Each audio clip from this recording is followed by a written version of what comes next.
Hello, my name is Artley Brooks. I'm a community leader for the Bay Island Black people in Honduras. I'm also a representative in the COMPA. Tonight I want to speak to you all about our communities. In the Bay Island today,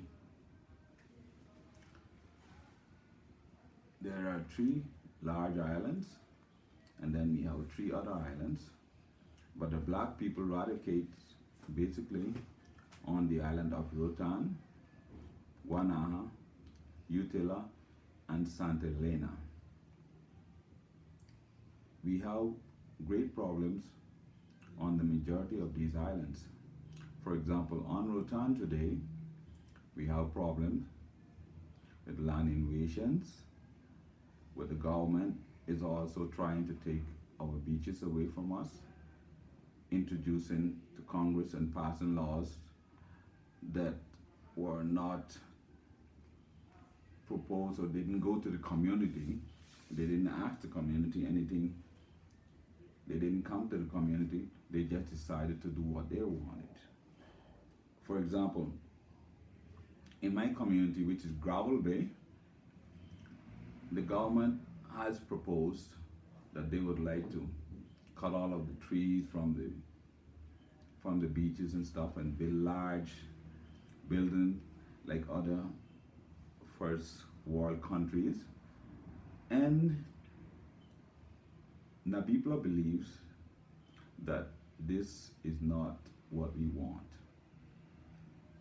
We want ecotourism and also cultural tourism, because everyone from our community will benefit from these type of projects.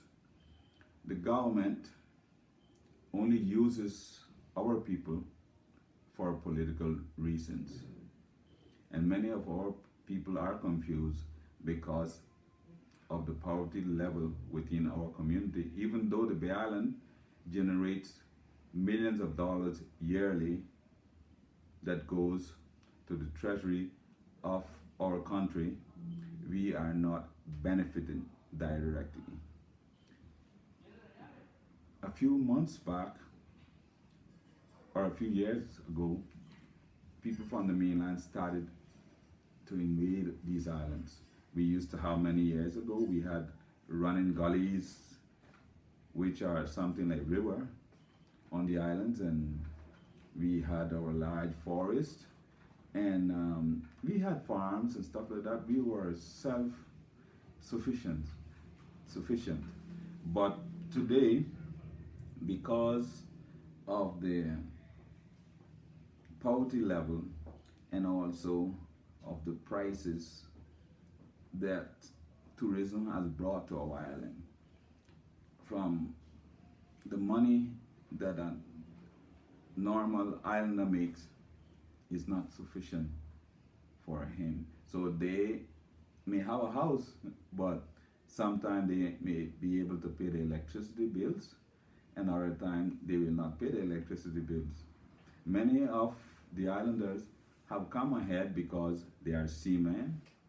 They go to sea and they work on cruise ships, and they also work on oil rigs and different things like that in the Arabian Sea and all. So there are many wealthy islanders. But one of the greatest problem we have with the government is they do not consult us. They just go and do what they want. They pass what they want. We also have many communities on the mainland. For example, we have Taylor. We also have La Ceiba, where we have many communities. Barrio Ingles, we have Barrio La Isla in Ceiba. And we also have communities and people that radicate in Puerto Cortes. And there is a few of our people. There's a community in La Mosquitia, not very well talked about, but it is something that I will be investigating, and I will be able to maybe write a book about this. I'm a writer. and and a consultant, but I've and teacher, and I've dedicated my life to fight for the human rights of our people. Many people say I'm crazy, but I would rather be crazy than being able to dominate it by politics. I'm not a politician. I vote for who I like. If they have the policy I like, and today I don't see anyone that I like in the Bay Island because all of them are only looking for what they get, and the majority of them are large business owners. They only provide, for example, they passed a law called Solitor.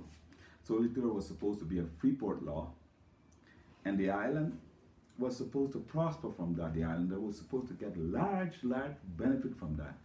But you know what happened today? If I buy a pair of shoes and send it from the United States, I have to pay taxes on that.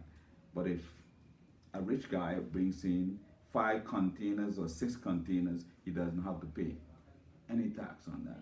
So that is what killing the island people. Many of them are very angry, and if nothing is done, then we will be seeing some type of revolution on the islands. I don't like to be rebellious, but it will happen because islanders, we are not accustomed to be dominated by other people.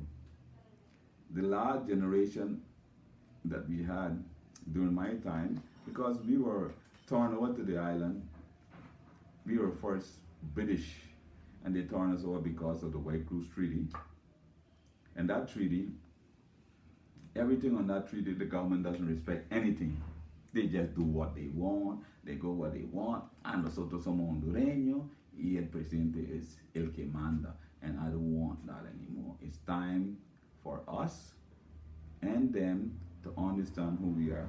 This is one of my books that I wrote in Spanish. I wrote this in 5 days for a little course that we're doing. Creoles. It talk about negro de habla inglesa, a little in Spanish. It's a Spanish book. But we were having a problem in Puerto Cortes, and they called me down there because we were having a problem with our friends, the Garifuna. And I went down there and explained everything in this book about the problems that we had and how to solve these problems. So today, I'm so happy to be with you all, and we have so many project proposals that we would like to present to the world, so that because we need help. We honestly need help. We would like international help to come to our people hands. So if there's anyone out there willing to help us, we have a lot of intelligent people that have high school degrees and also university title, and they are sitting down on the island, plaiting hairs, or many of them become drunkards, they become drug addicts because they don't find jobs. They become discouraged. It's a pity, but it's the truth.